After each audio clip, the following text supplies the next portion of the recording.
All right, listen, we're in Sydney, Australia, and I'm joined today by, man, the King of Lions, Anshul Jubli. It's a pleasure, bro. It's a pleasure. I don't know if I've ever got to sit down and do an interview with you before, but it's very nice to meet you, brother. Yeah, thank you so much. Thank you so much for having me. I have been seeing you a lot, and yeah, good to be here. Good to be sitting with you.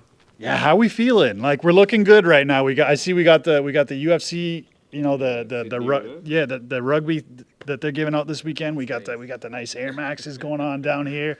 We look good. We're feeling good. How are the vibes going into this week? Yeah, it's so good. Like I've come to Sydney on I think Sunday, and it was good. I run on the beach. I went to the Bondi Beach. A beautiful run there, and then I've seen Howrah Bridge and everything. Like it's beautiful. I love in these two just in 2 days. I'm in love with Sydney. It's a beautiful city.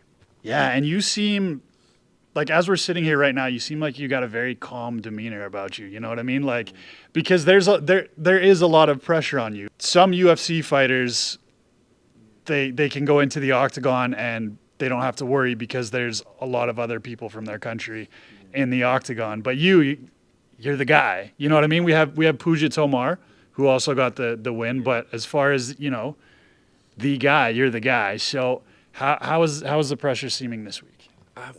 Like everybody asked me this question, but trust me, like before when I got into the UFC, I won the road to UFC. I was like I'm the first Indian and I'm the only Indian that time. I was the only Indian. I was like, this is the best thing. Like I didn't saw it as a pressure. Like I saw it as like a good thing that I have the responsibility to represent India, and I'll do my best. So it's a happy thing for me. There's no pressure.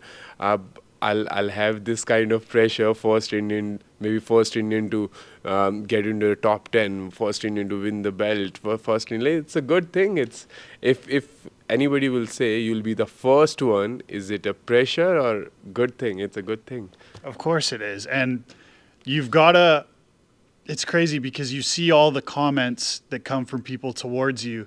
But I got to know, do you buy into the negative comments at all? Like, some people are like, man, I got to stay away from that stuff. Like, what do you think about your critics?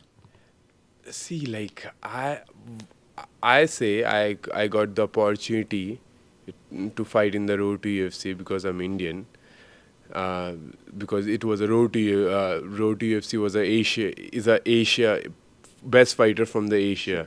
Uh, if the positive comments is I'm happy with the positive comments, so why would I go sad with the negative comments? Like if I say it in Hindi, like if I like the taliyan, which is like claps, so why would I think about the negative things? So yeah, obviously it's we are like 1.4 billion people. There are lots of people who are cheering for me, rooting for me. There are lots of people who are like who are saying negative things, but I see the positive side. I see it like this. If I'm not worried about the positive comments or positive appreciation, if I'm appreciating that and I'm happy with the positive motivation for me, why would I see the negative comments? Because that's more. That's the positive thing is more. Positive always outweighs the negative. I love that, brother. I love that. Because in Hindi, it's so good in my mind. Yeah, of course. I No, can, I completely yeah, understand what you're saying. yeah. Now, what I've always wondered this where I'm from in British Columbia, up in Canada. We have a big community up there, and they were all big fans of Sidhu Moose. Do you know him very well? Sidhu Moosewala. Yeah, Sidhu Moosewala. Yeah, he was one of my favorite singers, and I love his songs. He's great. He's one of the legendary in India. So yeah, I love him. Yeah, it's crazy because we have Drake, and Drake knew who he was up in Canada and things like that. Like, how big was he actually as far as like with the culture and the music that he put out? Because I feel like unfortunately he passed, but I feel like he was just getting started, right? Yeah, I think it was just 5 years of his rise, and he just came 5 years, and he just changed the scene. he was the biggest star of that time, and even after his death, he became more big. And if you listen to his music, even you don't know Punjabi, he used to sing in a Punjabi language. So I even don't know I don't understand Punjabi fully, but I still like his lyrics, his music, his everything was top notch. He was a legend, and how he died was very unfortunate. But it is what it is. Like he gave his best in that short period of time, and he's a legend. Who are some of the influences that you look up to? Like, who are the people that influenced your life growing up? I would say right now my the biggest influence I have is from Neeraj Chopra, who is the Olympic javelin throw gold medalist from India. So yeah, he's that guy. Like in India, cricket is the sport and the only sport. But when I was at one point of time, I was like in 2021, I was like, I'm not gonna pursue this sport. This like I'm having the money issues and everything. That time he got the gold medal in Olympics, and I was like, yeah, if he can do it, because javelin throw sport, that sport is also in India was not that big, but he made it. So I was like, he made it. I will make it too. I love to hear that, brother. I love that. Now, I saw something online earlier today. It was your opponent, and he had done a previous interview, and they were asking him about your last fight and how the guy was barking at you and things like that. And he said he was kind of talking a bit of trash towards you. He said, I saw that he didn't like it. So as soon as the fight starts, I'm going to go out there and I'm going to start barking at him and I'm going to start yelling at him. What do you think about that?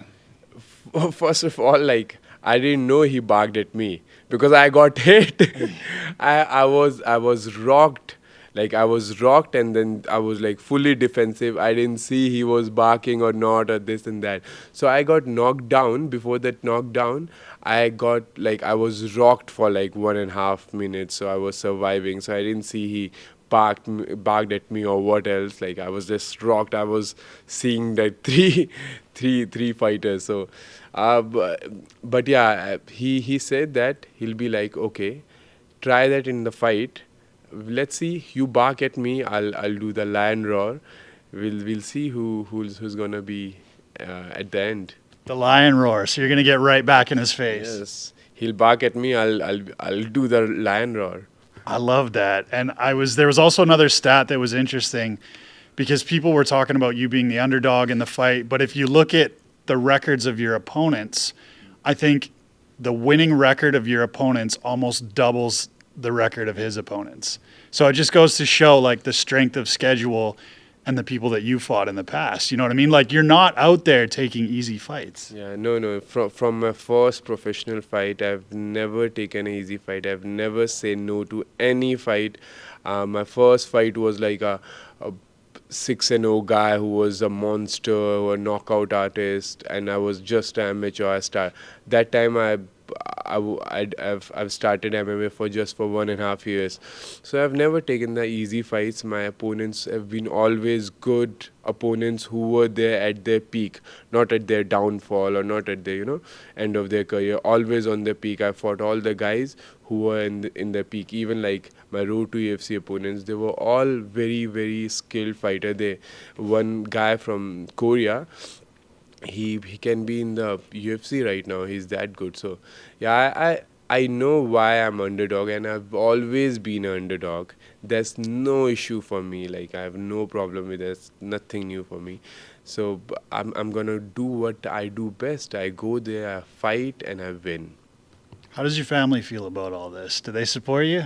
Now they support me. Like you know how Indian parents are. They wants you to be good in studies and be an engineer, doctor, or do something with the studies. But yeah, before making it until making it to the UFC, my mom always used to call me like, "What are you doing? Why are you doing this?" Because they haven't seen anybody like in my community where I'm from. I'm from the mountain part of India, the Uttarakhand. There's no one who was a sporting star or make who is making a living out of sports. So yeah, they were like, what are you gonna do here? What are you doing with our family name and this and that?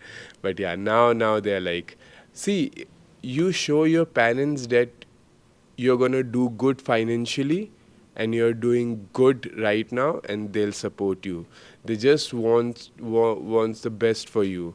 So that's why they, when they're not supporting you, maybe they are thinking that's how, because the culture, the background they're coming from, that's the best they can think. So they're like, yeah, we want the best for you, but we are not supporting you. That's crazy because I mean it's definitely a different culture from I mean what I'm used to there's definitely a difference there. Very different, like it's a different world. Yeah, I come to Australia, I see there's like even government give houses to the homeless, and you can drink water from the tap. It's a first world. You will never understand if you're always living in these countries, US, yeah, Australia and Canada.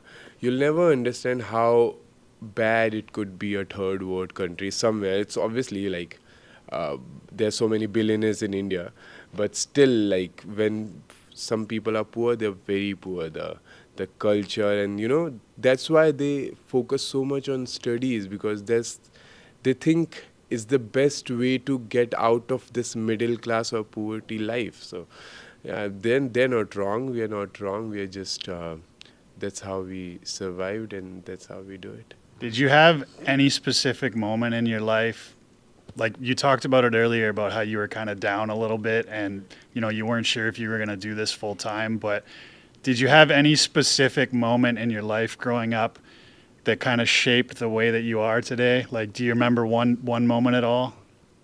One moment, I can say one moment, but now I can see back. I can say my father influenced me a lot, like my mindset, how I perceive things, how I'm respectful to all the things. I'm grateful to all the things. So yeah, but my father, the ideology of my father, it shaped me so much. I love that, man. And shout out to all the dads out there. Shout out to my dad. You know what I mean? All the dads.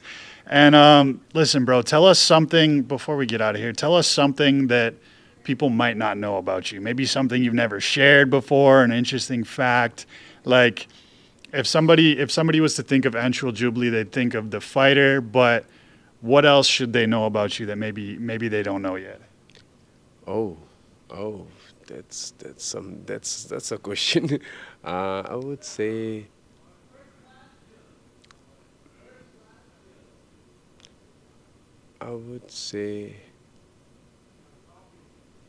I like mountains. I like to sit with some of my friends, my best friends, 4 best friends, on a mountain, having a laugh. That's who actually I am. Yeah. You're a peaceful guy at heart. You go in and you fight and you do the lion roar in the cage, but you're a peaceful guy at heart. I think that's why I'm so peaceful. Like I train a lot. I train every day. I'm very consistent. So the aggression and the all the adrenaline, all the masculine energy, I put it there, and then I'll be peaceful.